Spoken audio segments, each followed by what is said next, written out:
Hello, I'm John Donovan. I'm a speaker that works with John Monteleone to talk about some themes that are coming up or suggested by the current climate of debates, and yet don't have exactly to do with that, because with the issues raised by them, we're not taking a position on them. What we feel is that we're in agreement with John Adams, who said that our Constitution was made for a moral and religious people, and it is completely unfit for any other. What I would really like to do is take you on something of a journey through a few years back in the height of the Cold War and a few countries. And what holds this together is a single theme. And it is the idea that we have to re-examine our cultural standards with a view toward restoring them. That these standards are the fence at the top of the cliff, if you will, and that public policy and politicians cannot, even when they are the best, be more than the hospital at the bottom of the cliff. I want you to think, first of all, about a very ornate chamber, which is in the Houses of Parliament in 1960, over 50 years ago. I sat in the chamber of the Lord Chancellor of England, Lord Kilmuir, and there with me also was my father, and these two men had been prosecutors at Nuremberg. Lord Kilmuir, then known as Sir David Maxwell Fyfe, had cross-examined Goering, Hermann Goering, who had been the heir apparent to Hitler, with devastating effect. My father's role was to be in charge of the visual evidence at Nuremberg, and that was presented, those pictures of those bulldozers pushing bodies into the common graves, all the horrible images that have become the mainstay of Holocaust museums wherever they exist. And the two men were sitting there, and the main thing I remember about that conversation was something in vivid contrast to the ornate, elegant chamber. They were talking about things such as one defendant saying that he made lampshades out of human skin, and there are other things like that, too awful to contemplate. And the essence of the conversation was, how in the world could a society, especially an advanced, sophisticated society, sink so low in its standards, even to think about things like that, let alone actually go forward and do them. Well, that same day, my father actually received a telegram from the U.S. government. We received it in our hotel over there in London, in which Rudolf Abel, the Soviet spy caught in New York City in 1957, could be, in their point of view, traded for Francis Gary Powers, the U-2 pilot that had been shot down over the Soviet Union. And my father had been the court-appointed defense counsel for Rudolf Abel. And so the Russian government was contacting my father, claiming that Abel was not a Russian, he was really an East German, all of which was nonsense. But they're basically claiming that they didn't even have any spies at all. You see, Powers had been shot down just a few weeks before that meeting I just described to you. And he had just been tried and sentenced to several years at hard labor. And so that became another little topic of discussion. That is to say, only a few years ago we had one tyranny, the Nazis, threatening us, and now we're hardly over all of that when here the Soviets are threatening us with missiles. And that was the purpose of Francis Gary Power's trip over the Soviet Union, to determine the missile capability of the Soviets, which in fact was a major issue in the Kennedy-Nixon debates that took place a little later that same year. And just in general was a cause of tremendous concern to people. William Faulkner gave a Nobel Prize speech saying that the real issue of our day is not the literary things that are generally under discussion in such gatherings, but the question of when will we all be blown up? The idea of the Soviets being able to reach American shores with an H-bomb was horrifying to contemplate. Well, let's move to 1962. It was actually an exchange across a bridge in East Germany. My father negotiated with the Soviets in East Germany, and it was a difficult negotiation in which for a time they were perpetuating this fiction about Abel being an East German and so forth, and finally my father had to kind of call their bluff on that one and basically say either you're serious about negotiating or I'm no longer willing to even talk about this, and that was successful. The two spies were walking past each other on a bridge between East and West Berlin in January of 1962. Later that same year, he got involved in negotiating the Bay of Pigs prisoners right around the time of the Cuban Missile Crisis in October of '62. And then the prisoners came out in exchange for pharmaceutical products worth about $50 million, about 1,150 prisoners. Let's move to 1963. He took me to Cuba because there were about 23 American prisoners at stake. We traveled with Castro from Castro's beach house across Cuba to the Bay of Pigs itself. And we went, or he went skin diving there with a wetsuit that was given to him by my father. And Castro, I vividly remember him on the deck of that fishing boat at the Bay of Pigs coming up to me, an 18-year-old kid.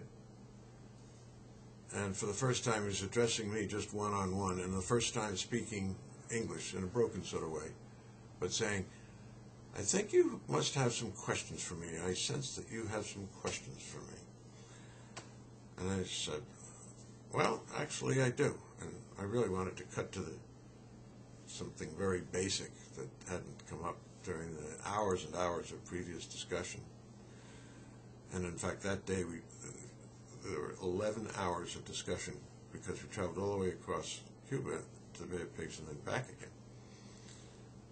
So I said, why do you think you have the right to just take away all the freedoms of the Cuban people?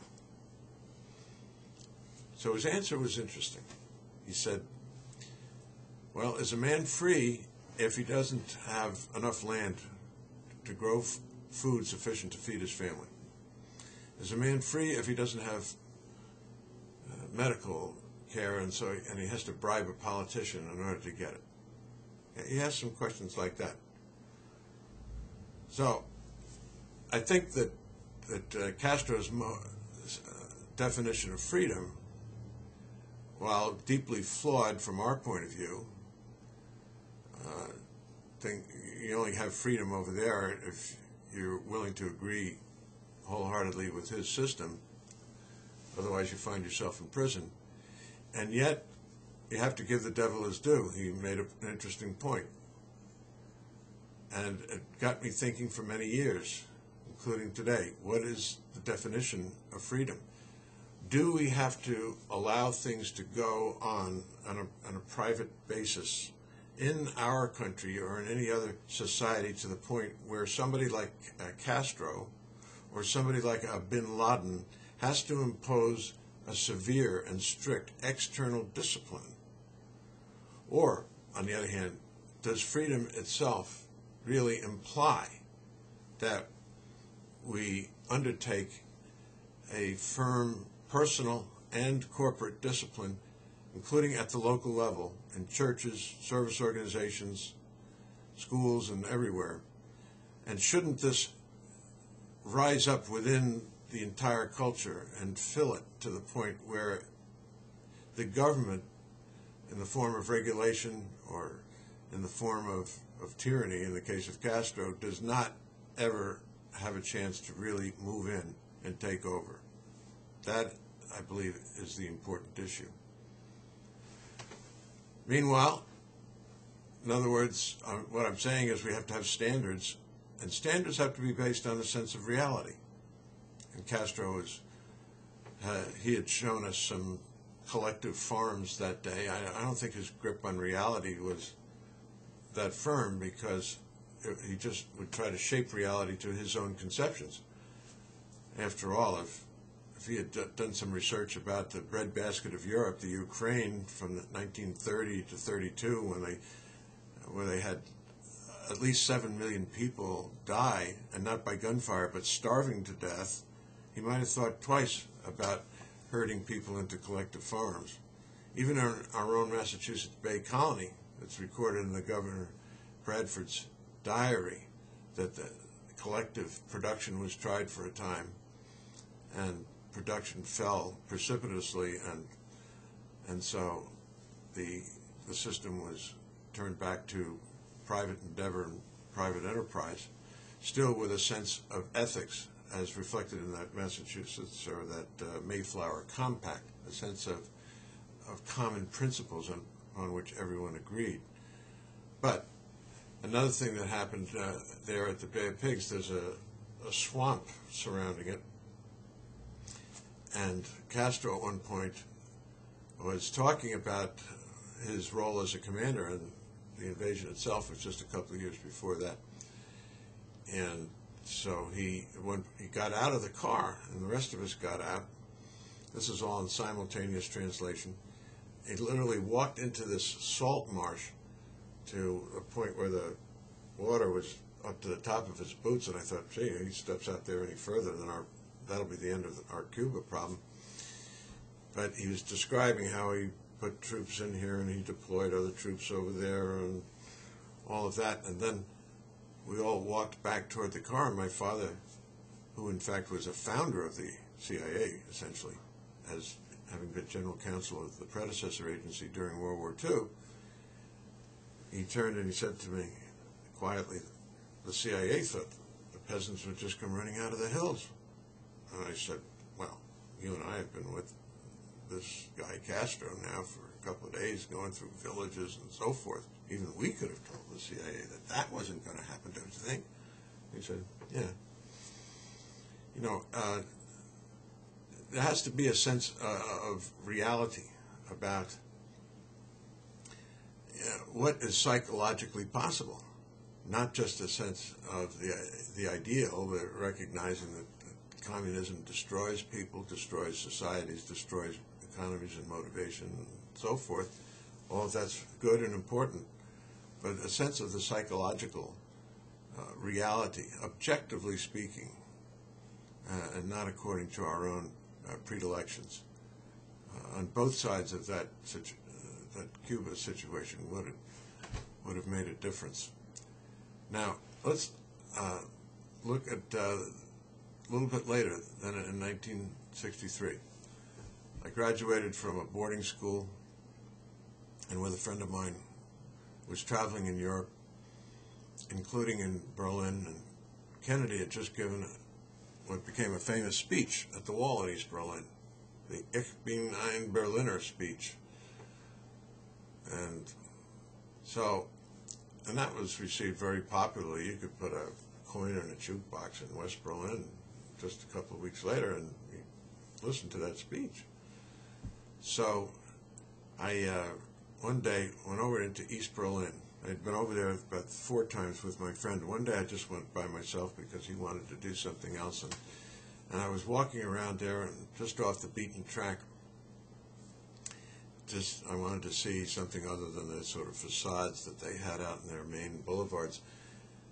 And a young man approached me. He was German and spoke English with an accent, but he was holding a letter, and he asked me if I was an American, and he asked me if I could mail, well, first of all, whether I was getting searched when I went through the checkpoint at the border, and I said no, actually. I'd been through there 3 or 4 times and hadn't been checked or searched, I mean. And so he said, well, would you mind taking this letter and mailing it in West Berlin, because if I mail it here, it will not be delivered. So I thought I was doing a good deed. And I said, well, sure. Just give it to me. Well, I arrived at the checkpoint. There was a short line of tourists there. And after a minute or so, a couple of guys in uniforms came over and said something like, Achtung, come this way. And they were ushering me down into a hallway and into a room that was like a scene out of a book I had read a few months before called Darkness at Noon. And they put me in this uncomfortable wooden chair, and there's this sort of bare bulb hanging, nothing on the walls, and they're interrogating me about this letter and where I got it, and I just told them what I just told you. And so then they left me to sit there for about 2 hours. I thought, this isn't going well. I don't think I better just come up with the same story again. I better have something new. So I thought back about my father's negotiation the year before.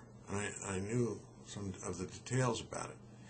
He negotiated with a man whose title was Second Secretary of the Soviet Embassy in East Berlin, but whose real job was to be the head of the KGB for the whole of Europe, a very important figure, but of course also answering to Moscow on the subject such as the release of Francis Gary Powers.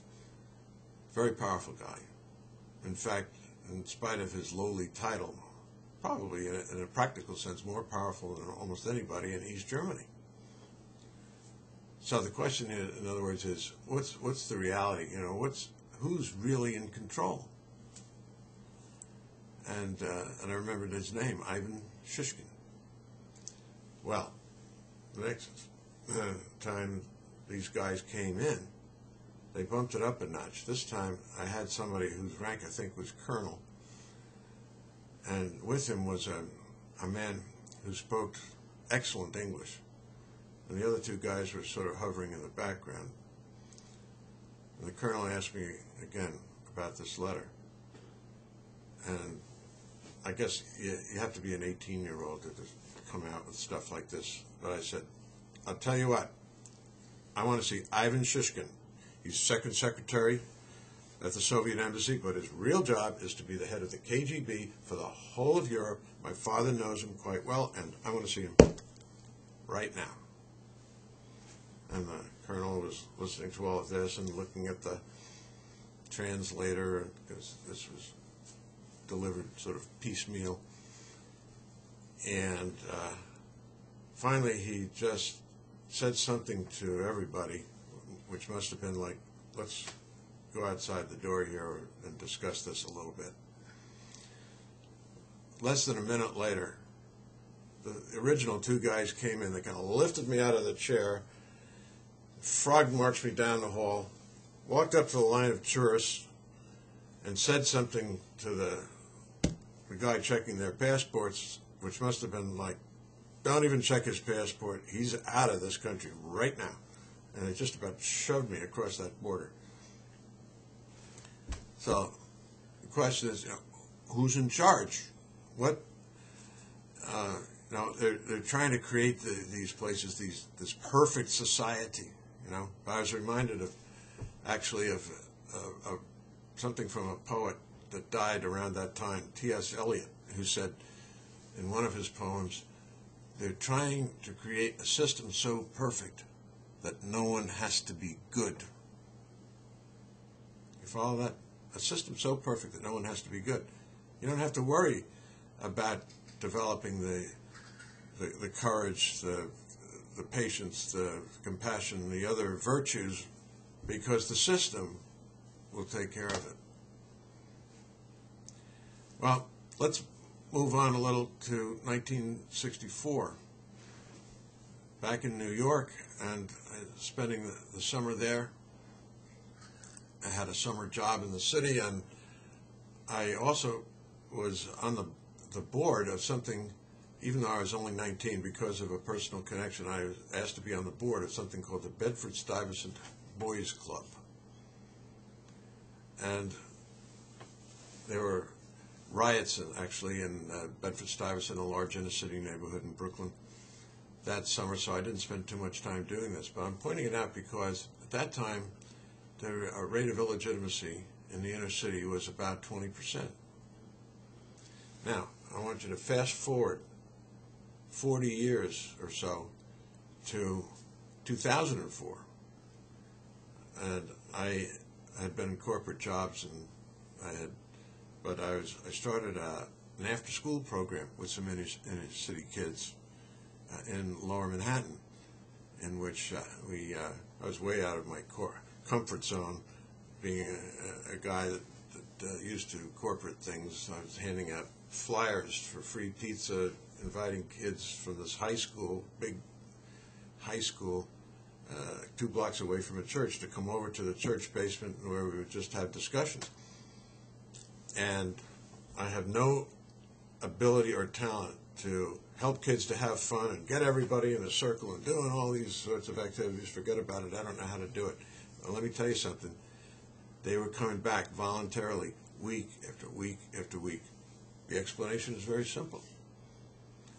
I looked like a father. I was talking to them like a father. And after I got to know them a bit, I was caring about them as a father should care about them. And they were picking up on it. And you know what? Not one of them had a father. The statistics today, for those neighborhoods such as Bedford-Stuyvesant and so forth, are 80% as opposed to 20%. Now, a lot of people just blame this on poverty, or they blame it on government policies and so forth, and there are multifactorial reasons or causative factors in all of this, but the biggest one is the decline of standards in the sexual area, resulting in the disintegration of the family. And it's not just the inner city. Illegitimacy has gone from 5% to 40% nationwide because of this disintegration of standards. I'll go back to that question I asked about, or was being asked in that meeting over in London. How can a society allow its standards to sink so low? And don't we see the consequences of it in the form of violent crime and people filling up the prisons? Well, let's go to 1965. I had been attending college at the Georgetown Foreign Service School, but I thought that I would take some time off, and I wasn't applying myself very well anyway, and so I stopped going to college there for a time. I signed up as a deckhand on a Norwegian freighter and went over to Norway and worked in the maritime industry on the docks there in Oslo, but basically was hanging out with bohemian people, similar to ones that I knew in New York and Washington, where I had been going to school. And we didn't get into long hair and all of that. There's just one core aspect of our attitude, which actually has gone viral, shall we say, throughout the whole society, which is that I can make up my own life. My opinion is as good as anyone else's, and anyone else's is as good as mine. no standards, in other words, might be the way to sum that up. And that became imbued into my outlook on life. In the same year, I came back and became a newspaper reporter out in Pennsylvania. The draft board, however, was chasing me down. I was doing a story about some Marines in Vietnam, or one Marine from the city where my newspaper was, and I was interviewing a Marine recruiter in the effort to write that feature story, and I mentioned to him about how the draft board was chasing me down, and he said, "Well, you could be a combat correspondent, perhaps, and if you want to sign up with the Marines, I'll, write a letter to include with your jacket as it goes down to the training center and so forth." And, well, he talked me into it. Being a combat correspondent sounded a lot more interesting and less dangerous than other things. And eventually, I did become a combat correspondent in Vietnam. But first, the Marine Corps had other ideas and decided that I needed to be in the infantry. That's where they needed people. They trained me as a machine gunner, sent me into a unit, a company outpost in a heavily jungled area of Vietnam. And within a day of my arrival, I was on a patrol, a sweep they call it, lasting for several days, going through all these little villages and fields and jungles, and I was just gathering impressions about the people and their reaction to us or their lack of reaction to us. And I thought, after just a couple of days of that I was involved in a slow motion Bay of Pigs. Remember what I said about what my father told me about Castro? They thought the peasants would come running out of the hills to greet them. Somehow the wizards of Washington were not taking the psychological and common sense dimensions of things into account. I felt then, and I still feel today, that as an ordinary infantryman walking in this obscure area of jungles and fields in Vietnam, that I had, within a couple of days, a more accurate impression of what was likely to occur than a lot of the people back in Washington. And I had a sense of how they thought, too, because at the Georgetown Foreign Service School, we had people as professors who were policy advisors, some of them, and we would talk about these things on a theoretical, academic level. So I thought I understood how they thought about Vietnam and a number of other things. But I'd like to mention something else about that experience. I showed up there by myself to replace a machine gunner that had been killed, but with one other guy who was filling another role in the unit as a rifleman. His name was Chasteen. And later, this guy impressed me at first. He was just very unusual. When I arrived, I felt I was not being treated very well. The squad leader and another guy were being very sort of contemptuous in their way of speaking to me. It was just really based on the fact that I was a newcomer and everybody else had been through combat and all of that. And so I went to this guy Chasteen privately, and I said, "Oh, this is outrageous. How dare so-and-so talk to me like that?" And I'm ready to hit him. I'm so furious about this. And his attitude was, "No, this will break. This will change." And he was right. Once we got out and endured certain things, it really did change. But he had, the thing about Chasteen was he wasn't that educated a guy at all, and he was from a farm in Missouri where he didn't seem very sophisticated. Yet he had what I'm now going to once again call standards, if you will, of behavior, of reacting to things. Now later, after I did leave the unit and become a combat correspondent, I left those guys, and I basically didn't know what happened to them. although I spent some months in the hospital. I had 5 months in the 4 different naval hospitals. Even though my issues weren't terrible at all compared to people around me, so I don't mean to over-dramatize that, but there was one guy that I met in one of the hospitals who had been in my unit and seriously wounded. To this day, I'm in touch with him, still having major medical issues, being over 60 years old. But anyway, he said that there had been a terrible accident over there in Vietnam in which one of our own airplanes strafed the unit because of faulty grid coordinates, and a lot of the men were killed, but he couldn't really identify who they all were. And it wasn't until the internet came into being, many years later, I went into a website and I typed in several names to find out if they were the names were on the wall in Washington. That way I would know whether or not they survived. One of the names I found that was on the wall was Chastain.